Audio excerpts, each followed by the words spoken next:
Welcome back for IR News. We've had a little bit of a break. Apologies, I'm back again, but I was doing a lot of traveling and all those things. No excuse, I know. I'm back. So it is Monday, August 12th. Today we're covering PLM, automotive, and we've got things coming in from Centric because they're just rocking right now. Second up, we're going holograms, the latest on that for design. Moving into automotive with Daimler and the CX.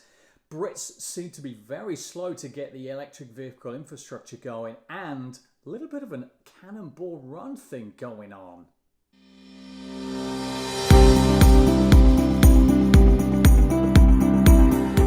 If you like it, give it the thumbs up, please. If you love it, share it. And if you want to see a little more, click on the YouTube channel above, and there's plenty more action going on. Let's kick straight into product lifecycle management this week, starting up with our good old friend Centric. They have announced a new deal with Rebel Athletic, a Dallas-based cheerleading athletic apparel brand that has selected the new emerging brand solution from Centric.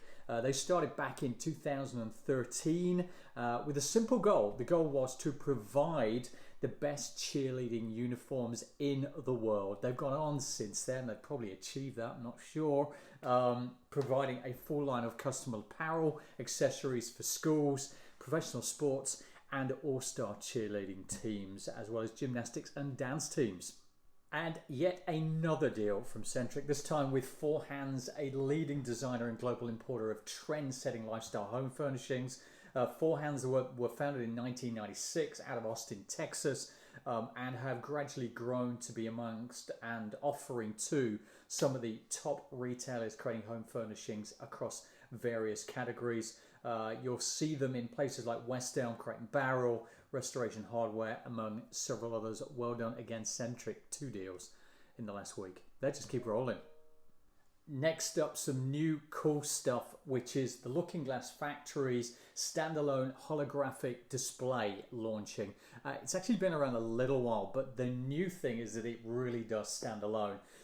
So it's got a real wow factor to it, as you can well imagine. It's around about 15 to 16 inches in size, weighs around about 25 pounds, so whatever that is, I don't know, 10 kilos, just over 10 kilos, something like that. So the front-facing surface is touch responsive, which means you can kind of pinch and expand and pull and stretch and do all those kind of cool things. Actually, just take the 3D model out of CAD, the 3D CADs. They've been working with Dassault Systèmes, 3D Experience, and Simulia. Obviously, CATIA and SolidWorks sitting in there as well. So very exciting, very cool thing. The idea is to take it a little bit more native and embed the whole thing within Simulia so that they're able to pull out the same kind of model joints and constraints that you would see within that whole Simulia solution. Really exciting, really cool. That is the way of the future.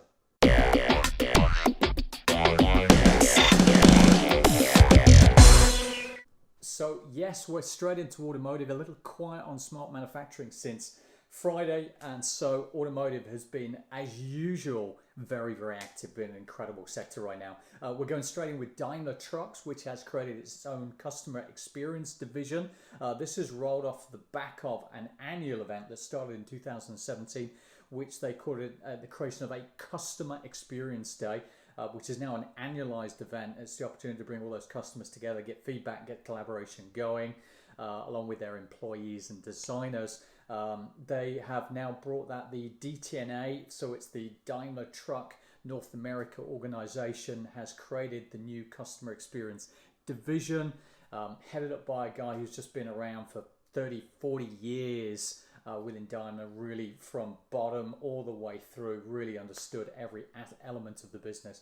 Very interested in what they're doing. It's all going CX. The launch in Dubai of the new E-Ride Club.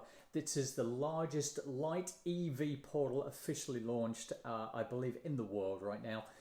The first entity is to provide rentals of all types of EVs, including scooters, e-bikes, mobility scooters, ATVs, and electric cars.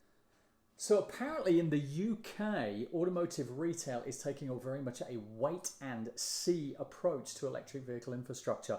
Rapley's, the planning and property consultancy, has said the automotive retail industry is taking a wait and see approach on in the whole kind of EV infrastructure side of things. With so much changing in technology on the EV side of things, the big retailers are starting kind of holding back, trying to see what's going to go on there. So I don't think I can hold back for too long. In the US, every year they've been doing a comparison of electric vehicles sold.